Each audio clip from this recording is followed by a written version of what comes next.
انبیاء بھی آئے، لیکن جب آقا علیہ السلام آئے تو میرے آقا صلی اللہ علیہ وسلم صرف نبی بن کے نہیں آئے بلکہ اللہ کے آخری نبی بن کے آئے۔ آقا علیہ السلام کو آخری نبی ماننا یہ ایمان ہے، آقا علیہ السلام کو تاجدار ختم نبوت ماننا یہ ایمان ہے۔ آپ دیکھتے نہیں ہر طرف فضاؤں کے اندر تاجدار ختم نبوت کے نعرے گونجتے ہیں، کیوں؟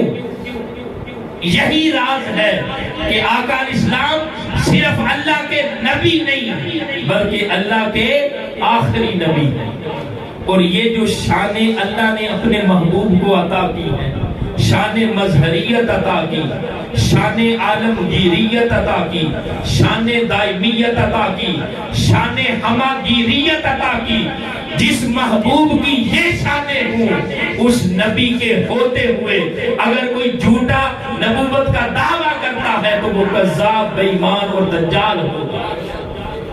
اس لیے کہ وہ ساری شانیں اللہ رب العزت نے اپنے محبوب کو عطا فرما دی ہے۔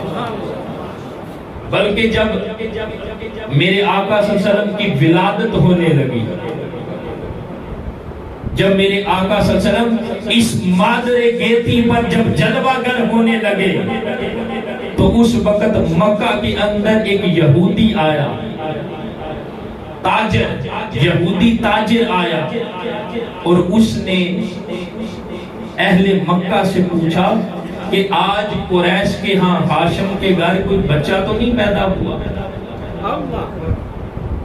کسی بچے کی پیدائش تو نہیں ہوئی؟ اہل مکہ نے پوچھا تم کیوں پوچھتے ہو؟ وہ آگے سے یہودی تاجر کہتا ہے کہ جو نبی آخر الزمان ہے، جو تاجدار ختم نبوت ہے، ان کے ظہور کا وقت آ گیا۔ جب اس تاجر نے پوچھا نا تو اہل مکہ نے کہا ہاں حضرت عبداللہ کے گھر، حضرت آمنہ کے گھر بیٹا پیدا ہوا ہے۔ اب وہ یہودی تاجر پوچھ کر حضرت عبد المطلب کے گھر گیا ہے اور جا کے پتہ کیا کہتا ہے کہ میں نے اس بچے کو دیکھنا ہے، وہ جو اس نے اپنی کتابوں میں پڑھی تھے نا، نبوت کی علامات، نہ صرف نبوت کی بلکہ آخری نبی ہونے کی جو علامات اس نے پڑھی تھی وہ دیکھنے کے لیے آیا ہے۔ اور جب آیا تو حضرت عبد المطلب سے کہتا ہے مجھے بچہ دکھائیں۔ جب اس نے آقا علیہ السلام کا چہرہ دیکھا تو سمجھ گیا کہ یہ اللہ کے نبی ہے۔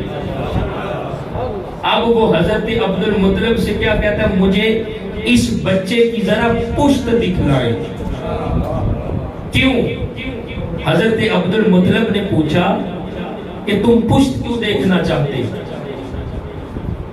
دیکھیں نا ہمارے ہاں بھی جب بچہ پیدا ہو تو کیا کہتے ہیں کہ بچے کا چہرہ دکھاؤ، چہرہ دیکھتے ہیں نا،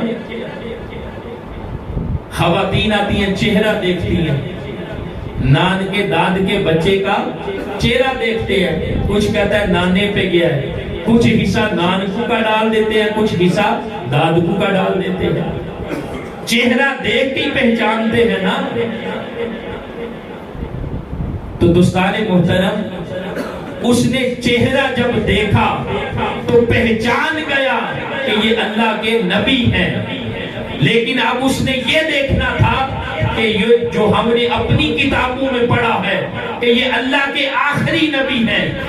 پہلے جتنے بھی نبی آئے حضرت آدم علیہ السلام سے لے کر حضرت عیسیٰ علیہ السلام تک، ہر نبی کے بازو پر یا دائیں ہاتھ پر نبوت کی مہر ہوتی تھی، ہر نبی کے بازو پر یا دائیں ہاتھ پر نبوت کی مہر تھی، لیکن آخری نبی کی نشانی یہ تھی کہ ان کی مہر نبوت ان کی پشت پر ہو۔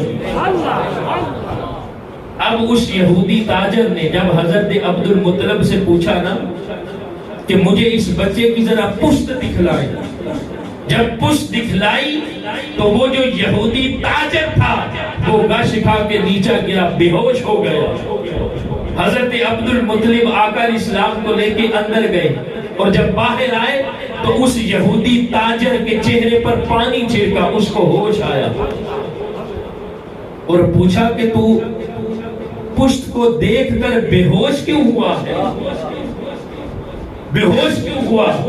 اس نے کہا اس وجہ سے کہ پہلے جو نبی بھی آیا ہے اس کی نبوت کی مہر دائیں ہاتھ یا بازو پر تھی، اور آخری نبی کی نشانی یہ ہوگی کہ ان کی مہر نبوت ان کی پشت پر ہوگی۔